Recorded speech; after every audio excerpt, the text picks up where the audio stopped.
This is Isaac Walsh with Spiritual Warfare. You were rocking with Rock for Him.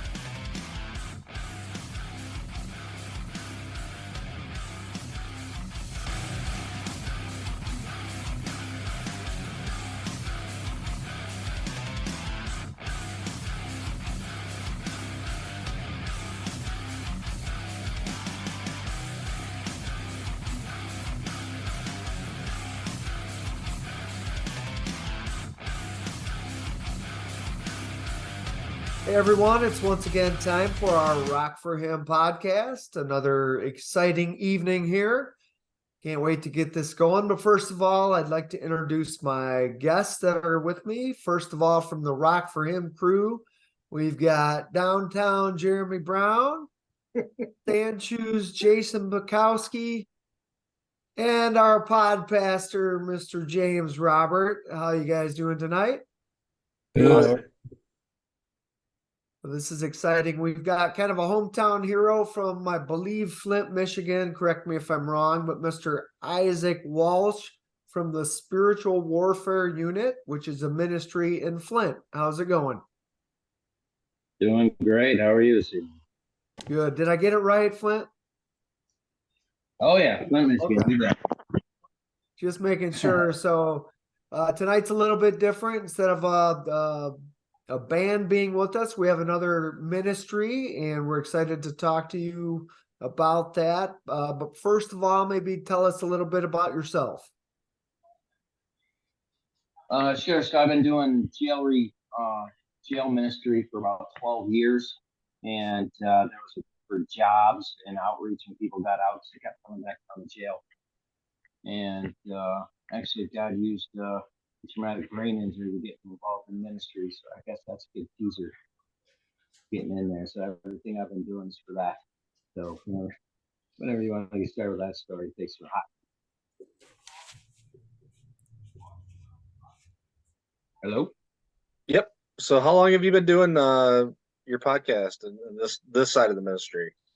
Ray, great question. So I started in February of 2022, and I put it together, and the way God does stuff was I got out and I was trying to do videos on my cell phone, and one of my buddies is the producer, and he was like, it actually disgusts me that your videos are so horrible. And I was like, thanks, bud. And so one of my other buddies is like, well, I got a studio, and he's like, I'll do videos.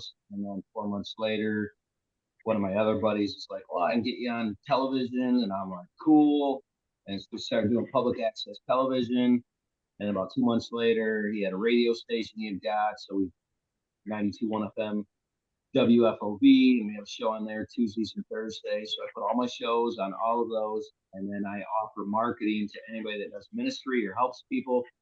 Because one of the things I was trying to hope I could talk you guys into tonight was like a good workout pick, when you're working out, and a list of songs that you guys would suggest to have that I can like post on my website for people to get, because I know I need that. I'm working out. But yeah, we've been doing that for about 2 years now, and we do jail reentry, job training, health, healthcare, food flows, outreaches, anti-bullying, mental health, and we also work with veteran services. So all of those things are on our website, and the story of how I got into it's a little bit crazy, but that's the ministry itself. I was just going to ask you, can you tell us a little bit about how you got into the actual ministry itself? Yeah, 100%. Great question. So in 2009, I was in a car accident. My wife and my daughters and I were hit by a person in an F-250. We were driving a Hyundai Elantra, and we hit head on. I died, and I was dead for about 2.5 minutes. And people that hit us took off, which is awesome, by the way. And it took about 15 months, but I ended up having to have reconstructive surgery on my left foot. I have nerve damage on the whole left side of my body. I have migraines, hence the cool hat and sunglasses I wear all the time. And I ended up being diagnosed with the rarest brain injury of all time called horror fusion. And so I had to go into surgery, and it's called, well, first of all, anytime you have an injury with the word horror in it, that's not cool. And then secondly, they said, well, we have the surgery that you can do. And I'm like, all right, cool, what's that? And they're like, it's called an eye realignment surgery. And I'm like, okay, well, what happens there? And they said, well, we tie you down, and they basically strap you down like Hannibal Lecter from your head to your toes. And then they wheel you in, and then they knock you out. They cut in through the white part of your eye, wake you up, adjust it, knock you back out, and finish out. And I said, well, what's the success rate of the surgery? And they said half. And I said, oh, 50%. It's like, no. 1/2 of 1% chance that it'll work. So it was a 99.5% chance of failure. I did that surgery 4 times. It didn't work. I was 33,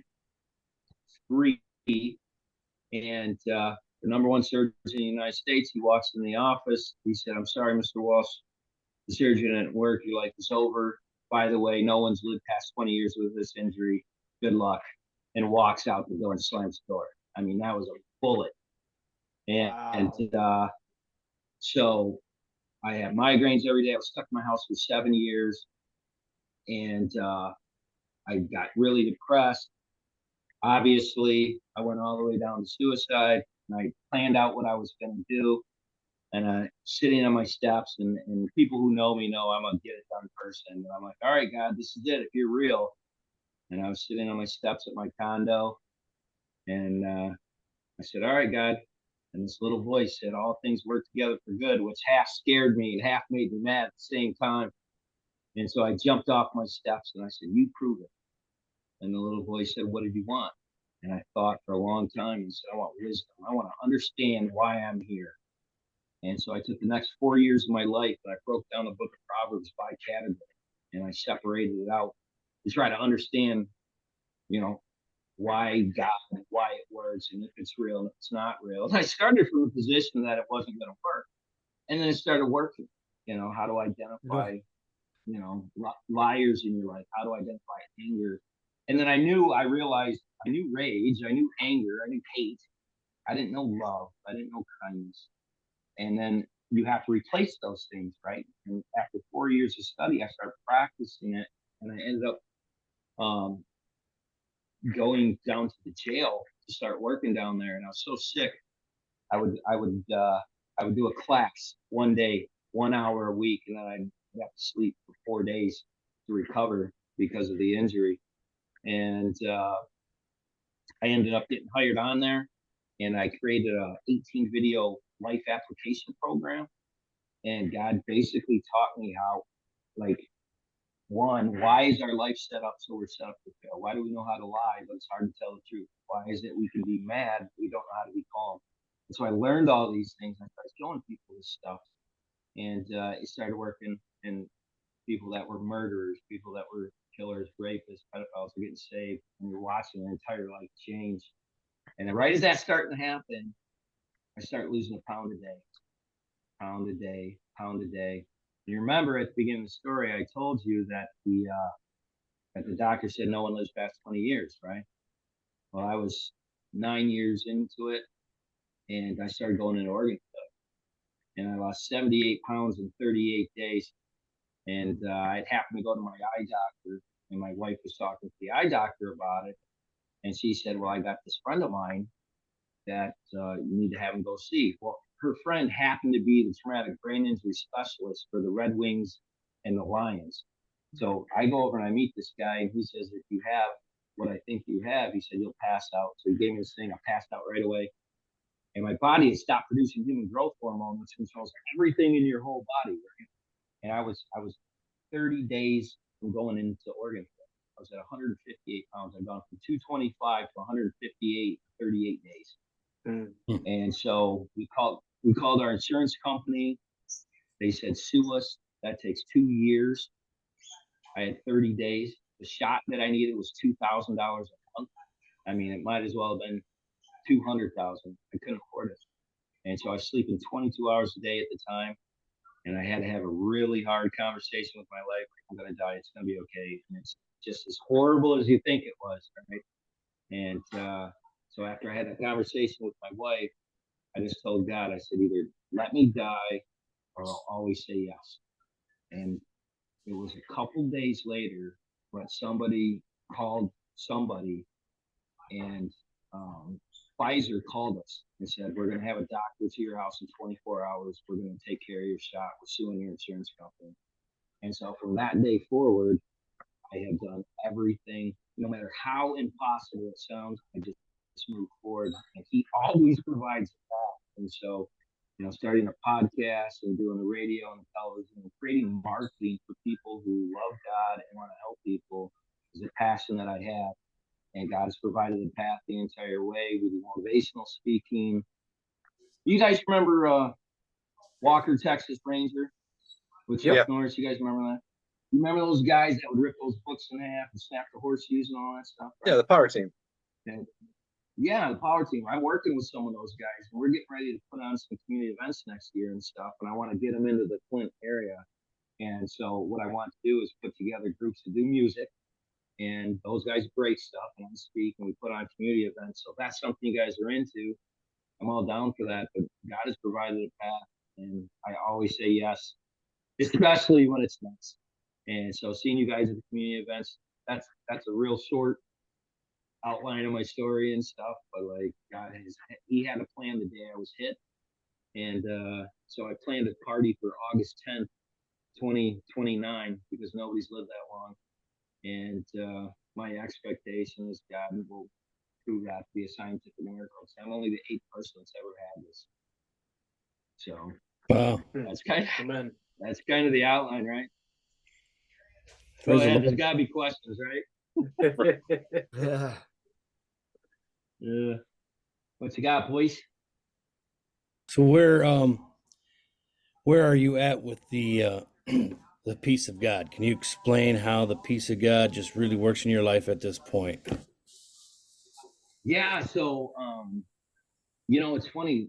People learn Bible verses, but they don't do them, right?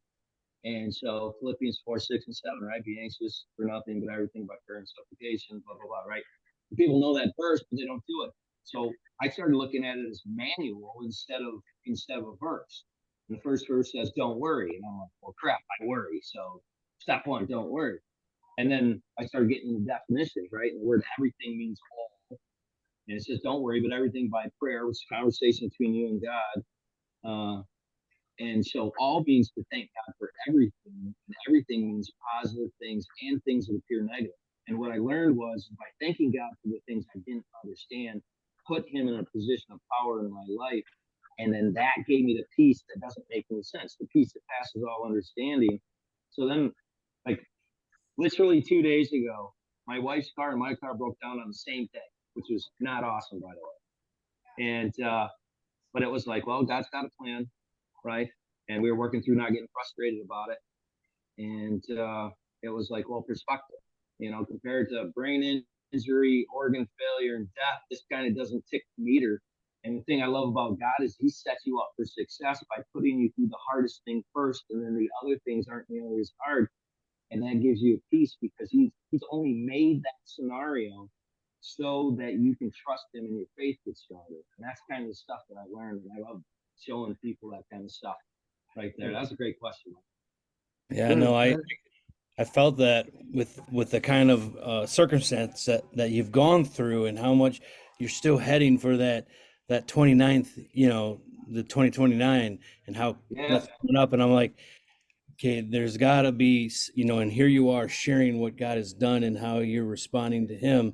There's got to be a solidification of a revelation of that peace, that shalom that, reigns over your life. I know from some experiences that I've had, and it's not about me, but where I've had to arrive at this contentment of peace of knowing where I am with God, and no matter what happens, there's nothing that really matters outside of some of the things that we're being prepared for. Well, he only sets us up for success. So like when how a situation will come in and you find those negative thoughts, man, you're not smart enough, you're too dumb, you're stupid, you're you're ignorant, you can't get this, you're little, you have no power. Well, if sin by definition means to miss the mark, so sin's Right. nature is sin's wisdom, which means a wisdom that doesn't hit the mark. So why in the world would I listen to something that's lying? So the first thing I had to learn was the anger, the lying, depression, all of those things that you struggle with. Those are all not true. So move those to the side, and what's the truth, right? And a lot of, you know how people say, well, I'm Irish, I got a temper, I'm Italian, I got a temper. That's not really true. It's a choice that you made over time, and then that has produced a habit of having a temper. Well, what happens if you have a habit of being calm? Right? The outcome of that is peace, and that's just practice. Now, when you practice something, you're gonna suck at it for a while, right? It's just practice. But then God gives you those habits, right? And that habit replaces the anger, and then your habit becomes peace. And it's like, I don't listen to those things anymore. When something comes in, like you get frustrated or someone cuts you off, I used to get mad and justify the action of that person doing it. And now I'm like, well, maybe their kid got in trouble, or maybe they're on their way to the hospital, or maybe their wife's having, and I give them a pass. And by giving them a pass, I was able to give myself a pass. And I'm like, this is way more fun. I love doing this. And so, you know, the Bible tells us that a good man is to be humble, is to be kind, and to be just, right? So if you look at your life, how many kind people do you know? That's a short list, right? And that tells you how valuable being kind is. And so that's why I always try to reach out. And God just taught me these things. And I love teaching this stuff to people because we all struggle with this stuff, right? Right. Thank you. I hope that was good. Yeah, I hope that was a good answer. It was. Absolutely. Very good. Very Just good. to add to that, I always think of, you never know what is going on in someone else's life. So it's given me a peace with other people as far as their responses and things, or, you know, if something seems out of sorts, there might be more to the story. So, Oh yeah, quick though. Yeah, go ahead. Quick though, what we love to usually ask our musical guest is how they come up with the name of their band. So my question would be, how did you come up with the name of your ministry? Right, super question. So, when you're trying to learn how to do God's wisdom, you got to learn it. It doesn't come naturally. Right? It's unnatural wisdom, and so every day was a battle. And so, like I said, I deal with migraines. In fact, I deal with two types of migraines. I deal with nerve damage from the car accident, and then I deal with light sensitivity, movement, sound, and humidity, and those trigger migraines as well, which is super great. So each day I had to battle to go outside, just to go outside. And it was a battle every single day. So it was like, okay, Lord, if you let me go outside, I will do one thing I need to do and one thing I want to do in case tonight's the night at the dock that I die. And so I was like, this is a battle. This is an absolute war every day. And I'm like, man, this is what God was talking about. And it triggered that. The spiritual warfare unit came into play because whether someone will tell you or not, we're always battling in our mind, you know, that battle doing right or wrong. And we know what habits we have. And that triggered that and produced that name. That's just kind of where it came from. It's that day in, day out trying to win that fight. Awesome. Jeremy, I seen you looked like you were about to say something a second ago. What do you got, brother? No, I was going to go back to one of our tried and true questions. And I know you touched on it a little bit earlier, but one thing we love to do is we love to get your testimony, like how you became a Christian. Yeah, so I went to a Christian school. I was saved when I was 6. I remember God saying, you're going to be a missionary. And I remember saying, I'm not going to Africa at 6. And I grew up in the church, and like my family was the first family to get divorced in the church. So we got kind of shunned, and it was this whole thing. And I couldn't stand church or church people. I'm like, this is just control. And I don't want anything to do it. You know, I went into the military, and I did 8 years in the reserves. And, but there's a huge difference between religion and faith, right? and people going to church are just trying to do the right thing. But I didn't know. I was a kid. I didn't understand. And so as you get some experience and wisdom, God brings you back to that, and he proves what he does works through the actions, right? Of being kind, being wise, being thoughtful, making sure that you're doing things for others as he did for us, producing that outcome. But my testimony getting saved is real simple. My parents took me to church Sunday morning, Sunday night, Wednesday night, Thursday night, and I got saved early. I ran from it because I didn't think it was real, and I was wrong. It definitely is real. It definitely works. Awesome. Sorry, it was boring. No, Oh, with that, it's one of the things we look forward to every time we do a podcast. So yeah, I mean, we Yeah, have I know. heard so many different testimonies, and one thing I always tell every single one of our guests is no testimony is ever boring. Like, they all point straight back to Christ. Like, and how can you be Right. bored with that? Like, if it's pointing to Christ, Right. So I can tell you some of the stuff that was super embarrassing I had to go through. And these are all true stories. what you got? If You you can want. tell us one or two. All right. So when you're dealing with a brain injury, one of the things that doesn't work is that gate between your brain and your mouth doesn't exist. So you actually say everything you're thinking, Peter. which is a huge problem. And I am already going to tell you that I am guilty, and these are all really bad, but they're also very true. But it's got a really good point to it. All right, there's three of these. So the first one is I just got my injury, and I was seeing a psychologist, and he was a little fellow, maybe 135 pounds, floppy hair, big Adam's apple, and for 9 months he had been telling me, maybe you're faking your brain injury because you want to do something wrong, which really spent me in some depression, right? So I had a manager who was taking me to these doctors, and the reason why it took so long is because the injury is so rare, and there had only been 7 other people that had it. And so she gets the results, and she says, "Well, I'm going to send the results to your doctor." I said, "No. I got this." And that was the first mistake. And so she gives me a manila envelope, and I go to the psychologist, and he says, I hear you got a result. And I said, I did. And I kind of plopped the manila envelope on his desk, and his desk is just covered with files and stuff. And he opens up the file and he says, ooh, and I don't say anything. I wait for him to get finished. And he says, well, what do you think?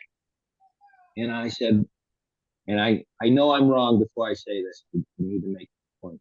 But I said, I'm curious, doctor, what psychosis does this fall under? And he said, well, it doesn't fall under psychosis.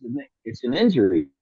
And I'm like, well, you said it was a psychosis, which means you suck at your job. I was like, do you know what you do with people that suck at your job? He says, what's that? I said, you fire them. He's like, you can't do that. I said, watch this. And I got my phone out and called my manager, and I'm looking right at him. I said, you know that doctor that had me all depressed? He said, yeah. I said, fire him so I can have somebody else. He said, no problem. I'll take care of it. So I hang up the phone, and I looked at him straight in the face, and I said, well, since you're going to charge my insurance $275 for this visit, we still have 45 minutes left. And I took the next 45 minutes just to stare at him and not say a single word, which was really, really bad. And he asked me not to come back, oddly enough, which was probably the right answer. And I didn't catch then that I had the issue, right? And I can be judged on this because I know I was wrong. But the second one that happened is I had been playing Call of Duty at my house, and because I couldn't go anywhere, I got really good at it, and I was actually in the top 10 for hardcore team deathmatch for about 2 years. And so I was trying to find a neurologist to help me get better, but they would all say no because the injury was so rare. And so by neurologist number 30, you get kind of bored, right? And so you go to the doctor, and you know how you got to fill out your name and your address, surgeries, drugs, and it's this long list. Your hand hurts, right? So by about 30 or 40, I'd well, doesn't matter what hospital I was at, but I go and I fill it out, name, address, surgeries, blah, blah, blah, blah, blah, hobbies. And I was like, oh. So I put assassin, right? So I go in, and the guy looks exactly how you think he is. Brown parted hair, blue shirt, white jacket, tan pants, tan shoes, young fella. So he comes in, and again, I know it's a brain injury for a reason, okay? So he comes in and he opens up the file and he says, he goes, oh, under here it says for hobbies that you're an assassin. And I said, yes, that's correct. And he looks at me and he says, you kill people. I said, that is the definition of an assassin. Yes, sir. And he goes, you really kill people. I said, listen, doctor, if I have to answer every question 3 times, this is going to take a really long time. So can we just move on with it? So he takes 2 steps towards the door, and he's got this little half smirk on his face. And he looks at me and he says, am I going to have to call security? And just as calmly as I could tell him, I said, you can. They just won't make it here on time. And his face turned from smirk to sheer fear, which was the funniest thing that I've seen in a really long time, right? So when security got there, it wasn't quite as funny until I told him the story. And oddly enough, and then I still didn't figure out that I had an issue. And my wife the whole time is telling me I'm doing this. And I'm like, honey, nobody says what they're thinking. That doesn't happen. And these things have already happened. Well, I'm not going out in public now because I shouldn't, right? So we're on to the third story. And this is when I finally figured it out. I was at a therapy place, with the bands and the balls and the people, right? And they were doing some experimental laser treatment where they shoot your brain with the laser to try to regrow long stem brain something, I don't know. And so I come in, and it's right after lunch, okay? And the guy comes in, and he had just eaten curry. And have you guys ever smelled that before, curry? Yes, That stuff is gross, okay? It's nasty. And I don't know why people with the worst breath got to get as close to your nostrils as they possibly can, but he was like mouth breathing into my right nostril. So from my perspective, what happened, okay, from my perspective, is he sits the gun down, and then he walks out and slams the door, man, right? And I'm like, man, what a jerk, right? So I wait a couple minutes, and his boss comes in. And she says, Mr. Walsh, you cannot tell my employee it smells like a cat pooped in her mouth. And I was like, man, I was just thinking that, right? And then that moment, right, I'm like, oh no, do I apologize or do I defend, right? So I was like, ma'am, there is no way you've not smelled his breath before. And he's not coming back in here without some big red, because that's disgusting. And she kind of giggled and she said, you know what, I'll finish up the appointment. And I said, fine. And I really have to stress that I thought this next part, it's super important, okay? So I walked out of the office, and he was to my left, and he was picking something up, and he was in those blue scrubs that they wear, and he apparently had missed underwear day. And I thought it would be funny if someone took a quarter, put it into the slot, and yelled jackpot. However, when you actually do it, they tend to get really frustrated. The thing that was interesting to me was I don't know how the quarter made it to the ground from where I put it in, but I did tell him he could keep it. And after that, keep the change. Yeah, he can keep the quarter, man.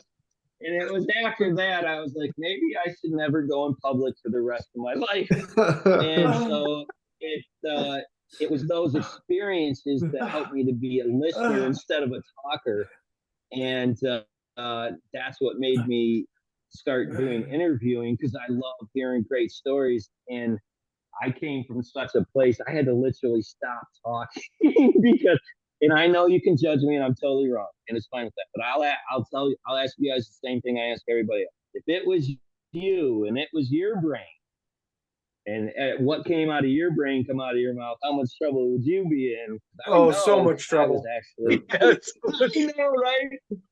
Oh, so much trouble. Yeah. So you mentioned your podcast a couple times. Where can people hear it? Like, if I wanted to listen to it, how could I listen to your show? Perfect. So, good question. You can go to YouTube and click in Spiritual Warfare Unit. You have to punch in unit because there's a bunch of spiritual warfares, and it's got a little gold face shield on there. And you click on that. You can also go to Spotify. It's called the Warriors Way Podcast because each one of us are fighting for our faith and what we believe in. And we interview people that do nonprofit work, faith-based work. We do people that have gone through recovery, good stories, alcohol recovery, drug recovery.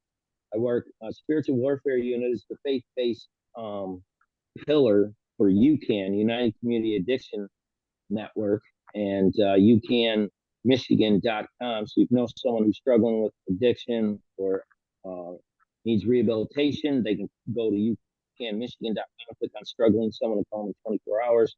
They need mental health help. We're partnering with skilled trade jobs, so people with the union. So we have direct access to people who might need to get a job and get that hooked up. It might take a couple of months to get in the program, but we can do that.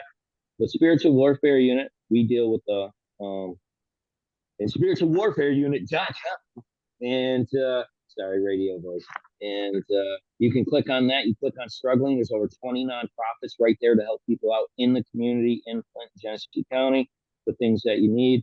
And then we have a Proverbs-based life application program that we use to raise money, and that honestly teaches people, the people who've gone through that program, who have done that, God has used that to transform how they think and their ability to be able to live their life in a different way. So Spiritual Warfare Unit on YouTube or on Spotify. Awesome. So if you're watching and listening, go do it right now. Go check this guy out. Yeah.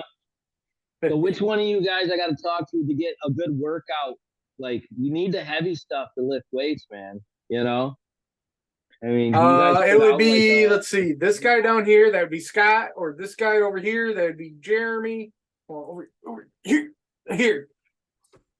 Yes. So where would I go to click on like a good like, do you already have preset workout schedules and stuff people can just click on and it's like an hour or two of music or what?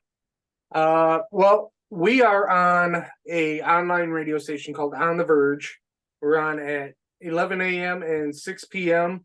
for an hour each time, and you can just go on at that time and listen, and you get a great hour of great heavy Christian rock and metal.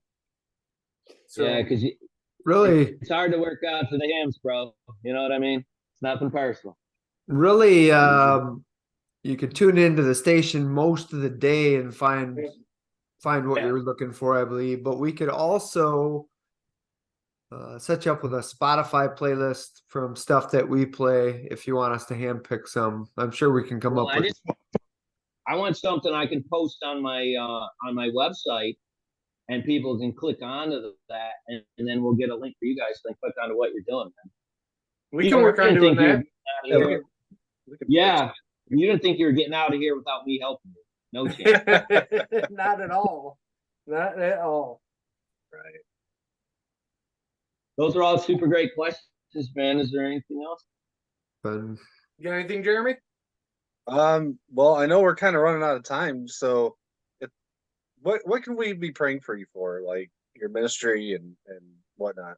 Right, super great question. So I have an international television show on the Now Network.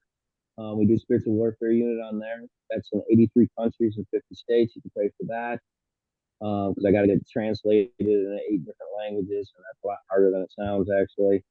Our work with the Skilled Trades program, we're looking to make that national with the prisons program that we have that's national. We can pray about that because just the politics and that's just, it is what it is, and you got to fight that fight. Cool thing I guess you can pray about is my whole team's getting hammered right now, which you got to get hammered to get blessed, right? So I'm expecting something good to happen, but just that, God keeps my team steady and that, their families are safe and that, the needs that they have, because everybody's getting hit right now, which I know is a good thing because that produces an outcome that a blessing comes through the test. But if it was easy right now, I would be lying. So those are all things that we can get prayer for. And anything I can help you guys with, I will. You guys do a lot of good work in the community. I love your angle. I love what you're doing. I love how you present it, everything about it. So I'm looking forward to having you guys on my show. And, we'll get you in the studio and we'll make sure to get you a copy of that at no cost. And it'll be all produced and edited for you. And I think that's it. All right. So why don't we turn it over to Pastor James and let him pray us out of here? Father, I lift your name on high. Jesus Christ is worthy of all praise and honor and glory. We thank you, God, that the present sufferings that we face on this earth is nothing compared to the glory that we will share with you in heaven. Thank you for the testimony and the witness of our brother here and the work that you're doing through him presently, and even what brought him to this point of his saving knowledge of you, real saving knowledge of you. Not that he wasn't saved before. We're not even talking about that. We're just talking about having a more and deeper revelation of who you really are. And Father, I just pray for your will to be perfected in his life. I thank you for his attitude, his positive attitude. And we just give you the glory and the honor. We lift up his ministries that are moving forward, God, that in the name of Jesus, we come against the enemy. He has no foot to stand on. We know his end. We know what he actually looks like according to the Bible when we look at him at the end times, and we'll say, and that is who was deceiving the nations. Lord, that is in the Bible. And we will be astounded at how defeated he really is. So we give you the glory in Jesus' mighty name. Amen. Amen. Guys, that was great. Thank you so much. I cannot wait to have you on. We're going to laugh. It's going to be a blast. We can't wait to come on. It's going to be awesome. Dude, you guys are awesome. Keep doing what you're doing. Absolutely. So as we get ready to wrap up and get out of here, Jeremy, James, Scott, I just want to thank you guys for being on again tonight. It's always awesome getting to see my brothers every week. Isaac, this was such a pleasure getting to know you. And I'm highly recommending that anyone that's watching and listening, go on YouTube, find this guy, watch his show, support him, and just really get out there and support this guy. Like, he's fantastic. His stories are awesome. And I think that one of our upcoming guests was just on with him. So stay tuned for that one. Yeah, it's going to be a great show. And I just want to remind each and every one of you that if you're going to rock for him. Have a good night, everyone. If you like what you saw today, hit the subscribe and like button down below, and don't forget to share it to all your friends. Also, leave us a comment down below. If you're going to rock for him.